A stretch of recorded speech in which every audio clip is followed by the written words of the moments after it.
I'm Jim Borgman, and I've been the editorial cartoonist at the Cincinnati Enquirer for 30 years now.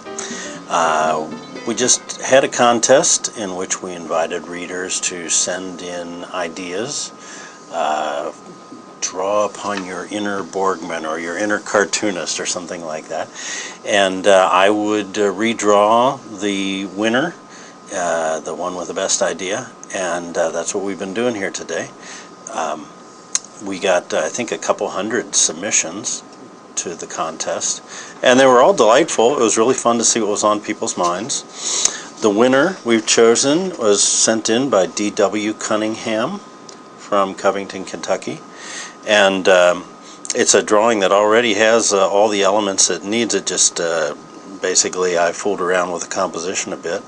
I thought that the kind of punchline of the cartoon was hidden too much in DW's version here. I've changed the composition. I've brought it the reader up to kind of a eagle's eye view of the skyline of the banks of Cincinnati, and the action is taking place from a couple who's walking over on Newport on the Levee and looking over at the and commenting on the fact that nothing's going on over in Cincinnati.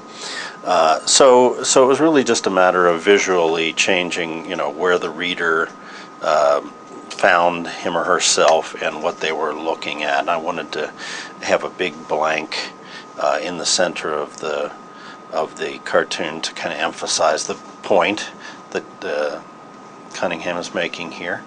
And I've played a bit with the characters. The version that was sent in has two people standing by a car, kind of a realistic perspective from northern Kentucky, much as you might look across the river at the Cincinnati side.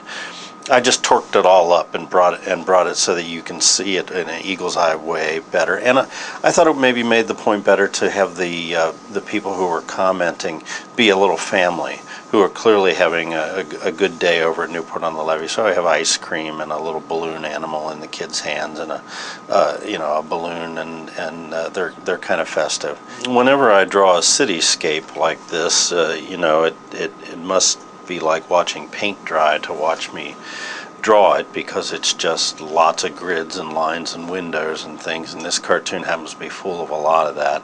The only character element is over here on the right, the first thing I drew.